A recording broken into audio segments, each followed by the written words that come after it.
Hi అందరికీ, welcome to my channel. ఈ వీడియోలో వర్క్ బ్లౌజ్ మీద లైనింగ్ పెట్టి ఏ విధంగా కట్ చేసుకోవాలి అనేది చూపించి, కట్ వర్క్ ప్యాటర్న్ నెక్కి వస్తే నెక్ అనేది చాలా బ్రాడ్గా ఉంటే అది ఎలా సెట్ చేసుకోవాలి అనేది ఈ వీడియోలో చాలా వివరంగా అయితే చెప్పడం జరిగింది. వీడియో చివరి వరకు చూడండి, స్కిప్ చేయకుండా. ఈ వీడియో మీకు యూస్ఫుల్ అయింది అనుకుంటే ఒక లైక్ చేయండి, సబ్స్క్రైబ్ చేసుకోండి. ముందుగా వర్క్ బ్లౌజ్ అనేది ఇది కంప్యూటర్ వర్క్ బ్లౌజ్ అనేది ఫ్లోర్ మీద వేసి దానిపైన లైనింగ్ వేసుకొని అంతా సెట్ చేసుకొని చూసుకోవాలన్నమాట. ఫస్ట్ అయితే నేను ఇక్కడ బ్యాక్ పార్ట్ అనేది కట్ చేశాను. నెక్ని కట్ చేయడానికి లైనింగ్ కట్ చేసిన నెక్ అనేది చిన్నగా ఉంది, వర్క్ బ్లౌజ్ నెక్ అనేది చాలా పెద్దగా ఉంది అన్నమాట.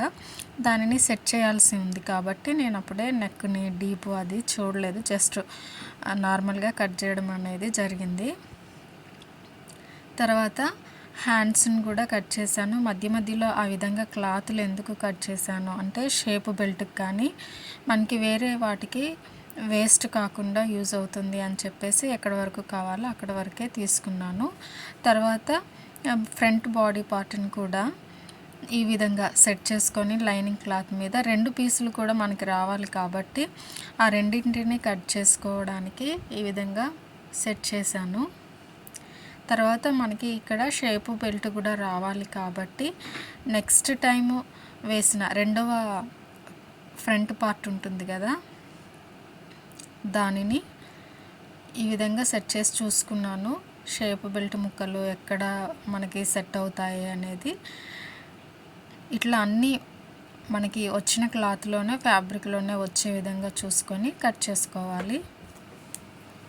షేప్ బెల్ట్ కూడా కట్ చేసి ఫ్రంట్ సెకండ్ పార్ట్ కూడా కట్ చేశాను అన్నమాట. ఇవన్నీ తీసేసి పక్కకు పెట్టుకోవాలి.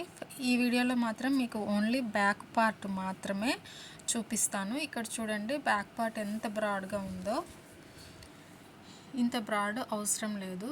ఇక్కడ లైనింగ్ మీద వేసిన నెక్ డ్రాయింగ్ చూడండి. ఇక్కడ బ్లౌజ్కి వర్క్ బ్లౌజ్కి వచ్చిన డ్రాయింగ్ చూడండి, చాలా బ్రాడ్గా ఉంది కదా. అలా వేస్తే అది యాజ్ ఇట్ ఈస్గా ఎలా ఉందో అలా కుడితే షోల్డర్స్ అనేవి జారిపోతాయి, అస్సలు నిలబడదు. అందుకని షోల్డర్స్ జారకుండా వర్క్ బ్లౌజుల్ని ఏ విధంగా చేయాలి అనేది ఇప్పుడు మీకు వివరంగా చెప్తాను. ఇక్కడ చూడండి, ఇక్కడ లైనింగ్ని వర్క్ బ్లౌజ్ మీద పెట్టి రౌండ్ నెక్ అనేది ఎంత వచ్చింది అనేది ఒకసారి చెక్ చేసుకోవాలన్నమాట. దాని వెడల్పు పొడవు ఎంత ఉంది. ఇక్కడ నాకు పొడవు లెంత్ కూడా ఎక్కువగానే ఉంది, వర్క్ నెక్ డీప్ కూడా ఎక్కువగానే ఉంది, నెక్ వెడల్పు కూడా ఎక్కువగానే ఉంది. సో షోల్డర్లు జారకుండా ఉండాలంటే ఫస్ట్ దీనినైతే వర్క్ బ్లౌజ్ మీద లైనింగ్ని అయితే పెట్టి మార్క్ చేసుకుంటున్నాను, ఎంత ఎక్స్ట్రా ఉంది అనేది చూసుకుంటున్నాను. కింద బ్రాడ్ని మనం సెట్ చేయలేము కానీ పైన షోల్డర్స్ దగ్గర బ్రాడ్ని అయితే తగ్గించుకునే అవకాశం అయితే ఖచ్చితంగా ఉంటుంది. మీరు ఈ ప్రాబ్లమ్ని ఫేస్ చేస్తున్నట్లయితే ఖచ్చితంగా ఈ వీడియో మీకు యూజ్ అవుతుంది. ఇట్లా ఈ విధంగా మార్క్ చేసుకున్న తర్వాత మొత్తం ఒక బాక్స్లా కూడా డ్రా చేసుకోవాలి. పైన నాకు అంత ఎక్స్ట్రా ఉందన్నమాట ఆ వర్క్. మనము అలా బాక్స్ లాగా డ్రా చేసుకున్న తర్వాత ఒక స్కేల్ తీసుకొని కింద నుంచి వి షేపులో మనకి షోల్డర్ వరకు అలా ఒక లైన్ అయితే గీసుకోవాలి. మీకు వీడియోలో చూపిస్తున్న విధంగా లైన్ అయితే డ్రా చేసుకోవాలి. నెక్ కింద భాగం నుంచి పైకి అట్లా వి షేప్లో డ్రా చేసుకొని మళ్ళీ లైనింగ్ పార్ట్ని దానిపైన పెట్టి ఒకసారి చెక్ చేసుకోవాలన్నమాట. ఇక్కడ వీడియోలో నేను చూపిస్తున్నాను చూడండి, కరెక్ట్గా నెక్ ప్యాటర్న్ అనేది నేను డ్రా చేసిన లైన్ దగ్గరికి వచ్చిందా లేదా అనేది చెక్ చేసుకుంటున్నాను. కొంచెం ఏదైనా ఎక్కువ తక్కువ ఉంటే ఇక్కడ అడ్జస్ట్ చేసుకోవాలి. మనం అది స్టిచ్ వేసి కట్ చేస్తాం కాబట్టి తర్వాత కుదరదన్నమాట. చాలా జాగ్రత్తగా హ్యాండిల్ చేయాలి ఇవి, లేకపోతే బ్లౌజ్ అంతా పాడైపోయే అవకాశం అనేది ఉంటుంది. ఈ విధంగా మళ్ళొకసారి అది ఎక్కడి వరకు వచ్చిందో అక్కడ వరకు మళ్ళొకసారి పైన మళ్ళొక గీత అయితే గీసాను.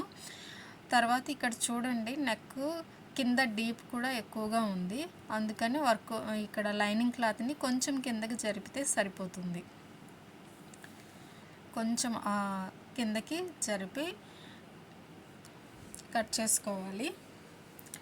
నేను అక్కడ షోల్డర్ పార్ట్ని గీసాను చూడండి, చంక భాగంని షోల్డర్ని గీచాను. అదేవిధంగా కింద డీప్ కూడా ఎక్స్ట్రా ఉంది, అంత ఇప్పుడు మీకు స్కేల్ పెట్టి నేను గీస్తున్నాను కదా, అంత పార్ట్ పైన ఎక్కువగా ఉందన్నమాట. దాన్ని కూడా కట్ చేసుకోవాలి, అనవసరమైన పార్ట్ని కూడా కట్ చేసుకోవాలి.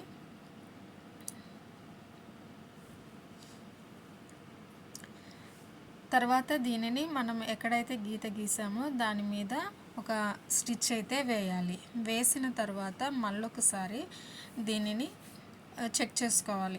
ఒకసారి రివర్స్లో పెట్టి మొత్తం ఎలా ఉంది అనేది మళ్ళొకసారి చెక్ చేసుకోవాలి. ఇక్కడ నేను చూడండి లైనింగ్ను పెట్టి చెక్ చేస్తున్నాను, కరెక్ట్గా వచ్చిందా లేదా అనేది మళ్ళొకసారి చూసుకొని, ఇప్పుడు మనం స్టిచ్ చేసిన ట్రయాంగిల్ షేప్ ఉంది కదా, అంటే వి షేపు ఉంది కదా, దానిని కట్ చేసేయాలి. ఆ ఎక్స్ట్రా పార్ట్ని కట్ చేయాలి.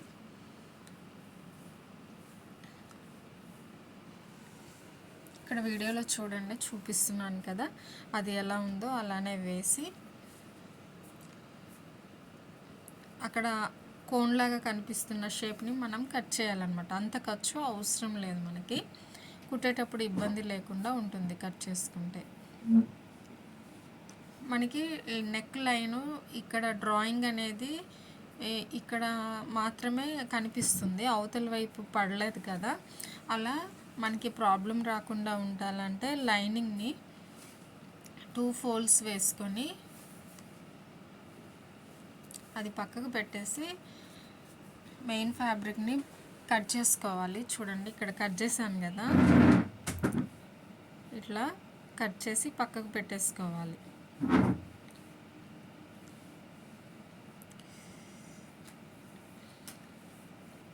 ఓపెన్ చేస్తూ చూస్తే ఇప్పుడు ఇలా వస్తుందన్నమాట. ఇప్పుడు షోల్డర్ లెంత్ అనేది మనకి తగ్గింది, అంత బ్రాడ్ రాదు, కుట్టేటప్పుడు కూడా అంత బ్రాడ్గా ఉండదు, షోల్డర్ జారకుండా ఉంటుంది. ఈ విధంగా చేస్తే పైన వైపు భాగాన్ని కూడా కట్ చేస్తున్నాను, ఎక్స్ట్రా ఉన్న భాగాన్ని కూడా కట్ చేస్తున్నాను. కట్ చేసి మళ్ళీ ఒకసారి ఇలా పెట్టుకొని చూసుకున్న తర్వాత, ఇది ఒకవైపే ప్రింట్ అనేది ఉంది కదా, నేను డీస్ ముక్కతో డ్రా చేసింది ఒకవైపే పడింది. ఇది 2 వైపులా రావాలంటే ఇలాంటి టూల్ అనేది ఒకటి ఉంటుందన్నమాట. దీన్ని తీసుకొని ఈ విధంగా గట్టిగా ప్రెస్ చేస్తే అవతల యువతల డ్రాయింగ్ అనేది మనకి కనిపిస్తూ ఉంటుంది, అప్పుడు ఏ ప్రాబ్లం ఉండదు. దానిపైన ఇట్లా డీస్ ముక్కతో డ్రా చేసి ఒక క్యాన్వాస్ పేపర్ తీసుకొని కరెక్ట్గా దాని మీద పెట్టి ఐరన్ చేసుకోవాలి. లైనింగ్కి ఐరన్ చేసుకోవాలి. ఇలా ఐరన్ చేసుకున్న పేపర్ని మెయిన్ ఫ్యాబ్రిక్ మీద రైట్ సైడ్ వైపు పెట్టాలి. కరెక్ట్గా చెక్ చేసుకోవాలి, ఇక్కడ సెంటర్ పాయింట్ ఎక్కడ ఉంది అనేది కరెక్ట్గా చెక్ చేసుకొని అక్కడ ఒక గీత గీసి లైనింగ్ సెంటర్ పాయింట్ని, మెయిన్ ఫ్యాబ్రిక్ యొక్క సెంటర్ పాయింట్ని కరెక్ట్గా చూసుకొని అక్కడ పిన్నుతో సెక్యూర్ చేసుకోవాలి, జారిపోకుండా ఉంటుంది మనం స్టిచ్ చేసేటప్పుడు. ఈ విధంగా మొత్తం పిన్నులతో సెక్యూర్ చేసుకొని రివర్స్లో పెట్టుకొని మనం ఈ కట్ వర్క్ అనేది ఈ వీడియోలో చూపిస్తున్న విధంగా స్టిచ్ చేసుకోవాలి. అప్పుడు మనకి ఈ ఫ్యాబ్రిక్ అనేది స్టిఫ్గా ఉంటుంది, ఎందుకంటే మనం లోపల క్యాన్వాస్ వేసాం కాబట్టి స్టిఫ్గా ఉంటుంది. ఇదంతా కట్ చేసుకొని రివర్స్ తిప్పి ఘాట్లు పెట్టుకొని చాలా జాగ్రత్తగా చూసుకోవాలన్నమాట. కట్ వర్క్ ప్యాటర్న్ అనేది రెడీ అయిపోయింది. ఒకసారి ఐరన్ చేసుకుంటే చూడడానికి కూడా చాలా నీట్గా ఉంటుంది. ఈ వీడియో మీకు నచ్చితే లైక్ చేయండి, షేర్ చేయండి, సబ్స్క్రైబ్ చేసుకోండి.